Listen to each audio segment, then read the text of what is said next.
অতিরিক্ত খুশি থাকার কথা এবং অতিরিক্ত কষ্টে থাকার কথা কখনো কাউকে বলো না, কারণ খুশিতে মানুষ নজর লাগায় আর কষ্টে মানুষ লবণ লাগায়।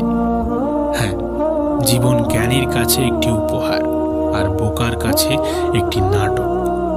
সবসময় হাসি খুশি থাকার চেষ্টা করো, এতে তোমার কাছের মানুষগুলো তোমাকে দেখে অনেক খুশি হবে আর তোমার শত্রুগুলো অনেক কষ্ট পাবে।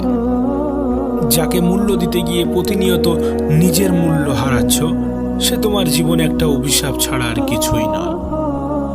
মানুষ অন্যজনদের থেকে পাওয়া সম্মান এবং আপনজনদের থেকে পাওয়া অপমান কখনো ভুলতে পারে না। দেখবে, যে জিনিসটা আমাদের কাছে থাকে না আমরা সেটাকেই পেতে চাই, আর যেটা আমাদের কাছে থাকে আমরা সেটাকে অবহেলা করে যাই। কিন্তু এটা কি ঠিক? না।